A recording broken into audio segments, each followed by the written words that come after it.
So this is going to be a poorly lit video of me taking an ASR-10 down if you guys wanted to see what's under the hood. You on the hankcoffey YouTube channel, man. Yeah. Let's get to it.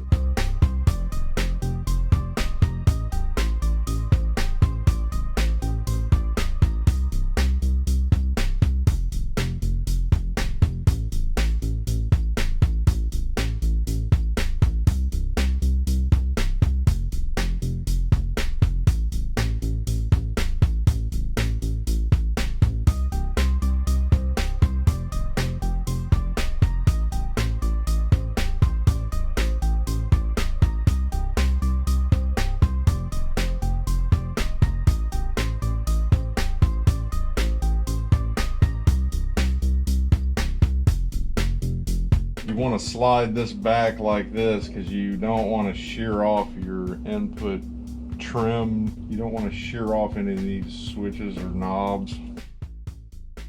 This is what it looks like underneath.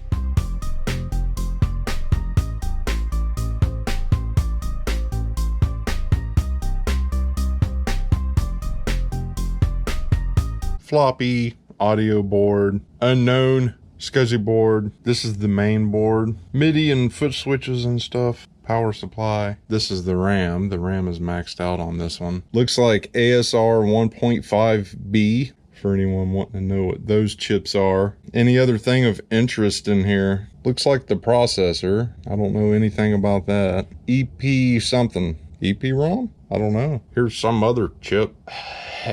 Here's some more chips and stuff. Yeah.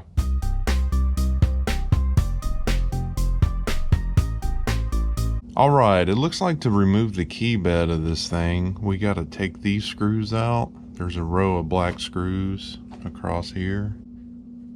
And there's little black screws here, one there holding this wire on.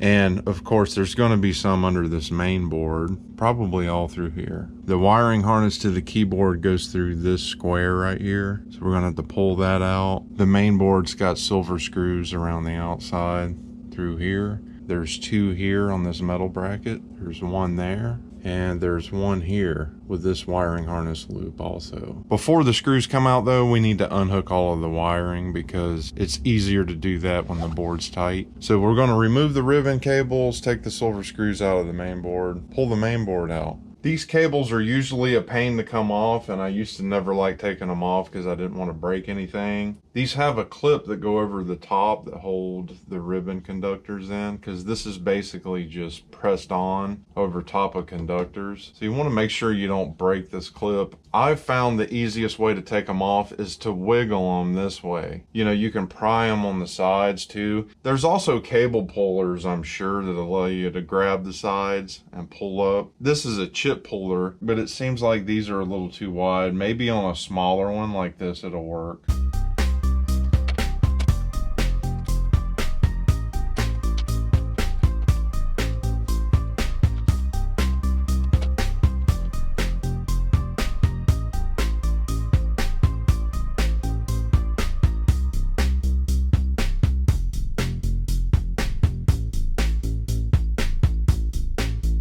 This one's still connected. There you go. There's cellophane under here, or whatever you call this sheet. All right, let's take out these black screws and these black screws.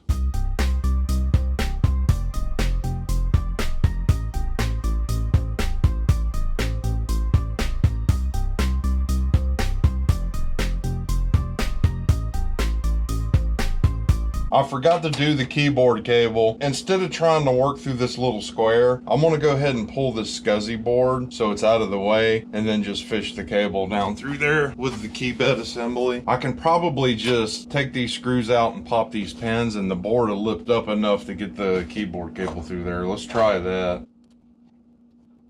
These pins have like a groove triangle that's sticking out, holding it in place. You gotta push that triangle piece in so it'll slip through the hole on the circuit board. I just put pressure against it with a flathead. They're hard to get loose. Okay, that one's popped up. It's like an arrowhead. SCSI board is loose. I should be able to just lift up on this chassis and the key bed stay there, and I'll have to fish this cable through.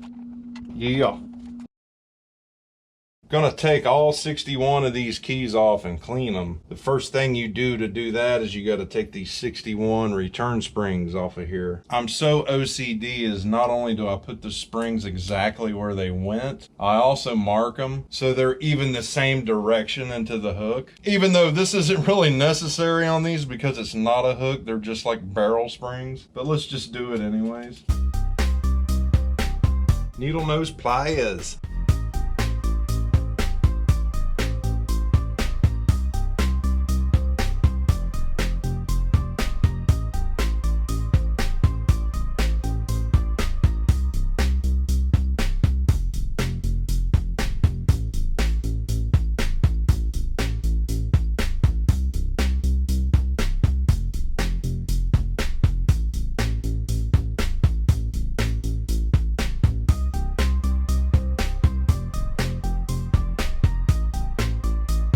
All right, this is what I'm gonna be doing next. I'm gonna take this little flathead and I'm gonna be pushing this way. So holding this flush against the tab, putting pressure this way and lifting up to pop the key off of the hinge.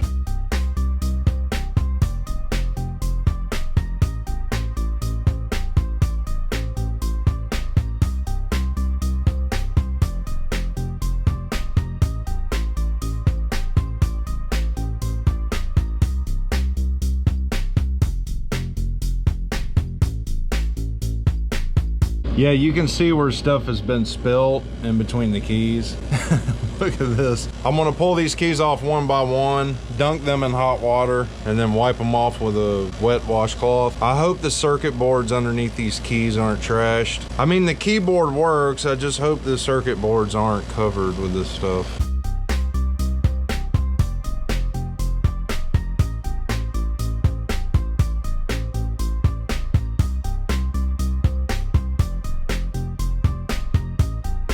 You pretty much get the process. I'm gonna do all of the keys and I'll come back. Almost all of the whites are clean. I'm on the last two here. Either soda or iced coffee or something was spilled in this. I gotta blow all of this out. I'm hoping that's the only spot there's soda. Now I'm just gonna go ahead and continue cleaning these, and I'm gonna blow this off, be back. With Q-tips and alcohol. Gotta clean.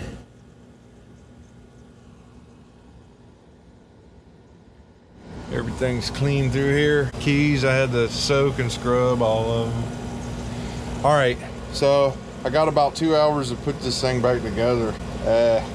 So here we go.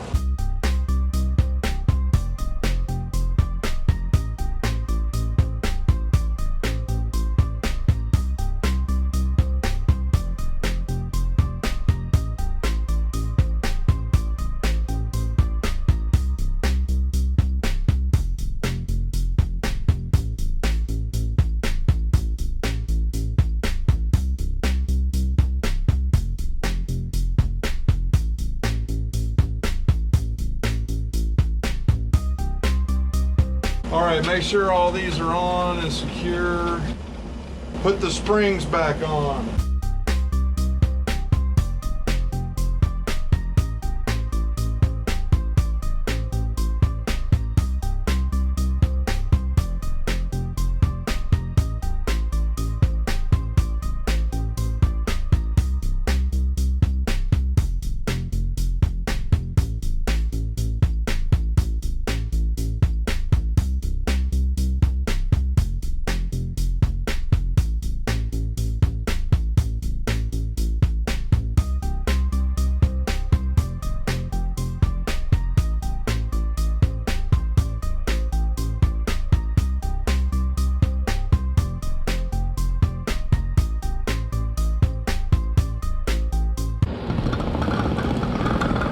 Bow, chicka, wow, wow.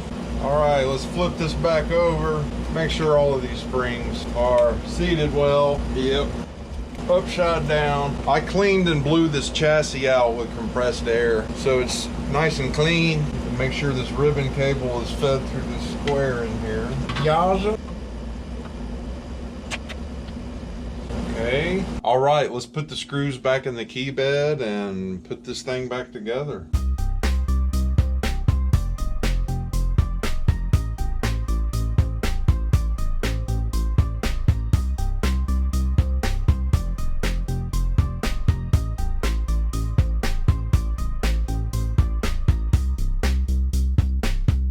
Got to remember this goes into this one. So tighten these wires down into this screw hole. These are all started. Let me tighten these down, take my time. I'll be right back. I got everything back plugged in. I'm gonna throw this lid on.